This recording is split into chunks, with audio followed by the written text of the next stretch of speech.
À l'école primaire d'abord, où par un choix heureux de mes parents, j'avais rejoint une classe dite, à l'époque, en horaire aménagé. L'idée était simple, faire tout le programme de l'année avec des cours concentrés sur la seule matinée et consacrer l'après-midi de tous les jours de la semaine à l'enseignement de la musique, solfège, chorale, histoire de la musique, instruments. Le matin, les cours se tenaient à l'école Michelet. L'après-midi, au conservatoire de musique. Les enfants scolarisés dans ces classes étaient pratiquement tous issus de familles qui survalorisaient la réussite scolaire et la culture. Peu de prolétaires, beaucoup d'enseignants, quelques médecins et professions libérales, mais pas tant que ça. Une bourgeoisie bien plus intellectuelle que matérielle, mais une bourgeoisie assurément. Au sein de la classe, nous étions, aux différences individuelles près, des semblables, issus de milieux comparables, rassemblés par cette exception que nous partagions d'aller dans une école particulière, au rythme peu conventionnel en France et aux exigences différentes. À l'extérieur de la classe, c'était bien autre chose. Car l'école Michelet, située à la Croix-de-Pierre, quartier très populaire, à l'époque en tout cas, les villes et les hommes ont ceci de commun qu'en 50 ans ils peuvent changer assez nettement, accueillait aussi les enfants du quartier, qui étaient soumis aux rythmes normaux de l'éducation nationale. Il y avait ainsi dans l'école eux et nous. Des classes différentes, mais des récréations communes et des déjeuners à la cantine partagés. Ma première expérience de mixité sociale se situe dans la cour de l'école Michelet. Dans cette découverte, que d'autres façons de s'habiller étaient envisageables, que d'autres mots étaient utilisés avec d'autres accents, que d'autres pratiques étaient considérées comme la norme, là où, pour moi, elles constituaient des bizarreries souvent fascinantes. On n'est pas sociologue à 8 ans, et c'est tant mieux.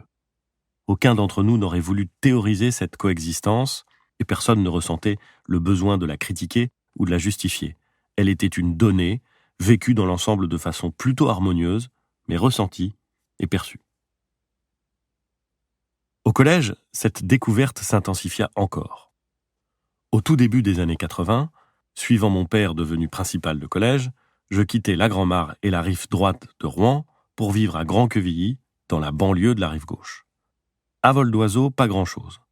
Dans la vraie vie, un monde différent. D'autant qu'avec le déménagement et l'entrée en 6e, il m'avait fallu abandonner les horaires aménagés et le conservatoire. Mon père considérait qu'il n'était pas possible que ses enfants soient scolarisés ailleurs que dans l'établissement qu'il dirigeait. Il ne voulait pas s'exposer à la critique, dont il pensait qu'elle aurait immédiatement fusé, d'une absence de confiance dans son collège. Le collège Jean Texier, construit en briques claires à la fin des années 1960, entouré par des immeubles HLM et par des pavillons modestes, devint donc, pendant 4 ans, mon terrain de jeu. Un terrain où la diversité sociale ne s'exprimait plus dans le cadre d'une distinction entre eux et nous, mais bien dans un modèle plus exigeant, plus délicat parfois, mais aussi plus instructif, d'un eux et moi, encore accentué par la circonstance que mon père était le principal du collège. Une fois de plus, cette différence sociale, qui tenait moins au niveau de vie qu'au genre de vie, n'a jamais vraiment constitué un problème. Je la ressentais quand j'entrais chez mes camarades et que je constatais l'absence totale de livres et l'omniprésence de la télévision. Elle était palpable dans le niveau de langage, et j'ai rapidement compris qu'il était utile de pouvoir modifier son lexique et sa syntaxe pour être accepté.